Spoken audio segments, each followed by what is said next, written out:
iPhone 4S, dockconnector vervangen. Deze reparatie duurt ongeveer 20 minuten.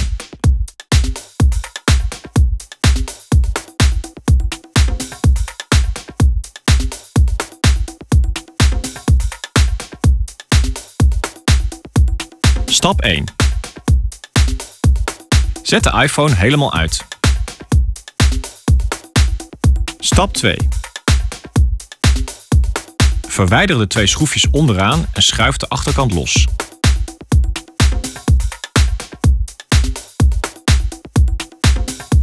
Stap 3. Draai de batterijschroef los. Verwijder de connector voorzichtig. En leg het contactpuntje apart.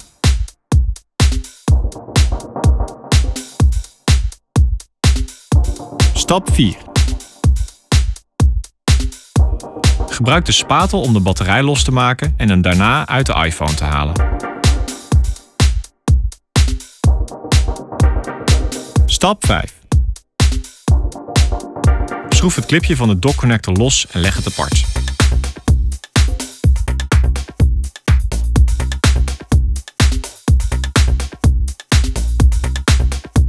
Stap 6. Schroef de 4 schroeven van het beschermschildje bovenaan het moederbord los en leg het schildje apart.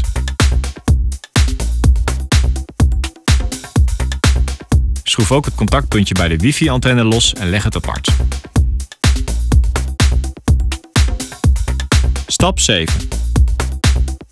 Ontkoppel de camera van het moederbord en leg hem apart. Stap 8.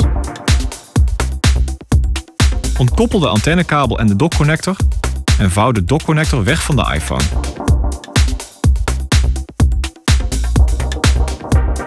Stap 9.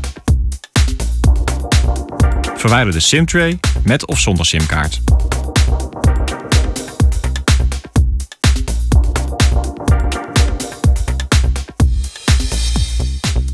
Stap 10. Schroef met een kruiskopschroevendraaier de linkerboven, rechtermidden en linkeronderschroef van het moederbord los. Schroef daarna met een platte schroevendraaier de rechterboven en rechteronderschroef los. Stap 11. Verwijder voorzichtig het moederbord.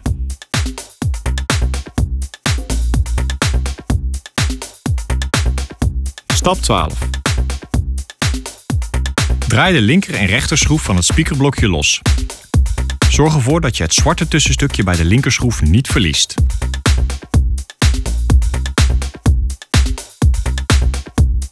Stap 13. Draai de 2 schroeven die de dockconnector vasthouden los en duw het rubbertje van de microfoon uit het frame. Stap 14. Haal het rekje van de homebutton kabel los en verwijder de homebutton kabel voorzichtig uit het rekje. Stap 15. Haal de dockconnector los en verwijder hem voorzichtig.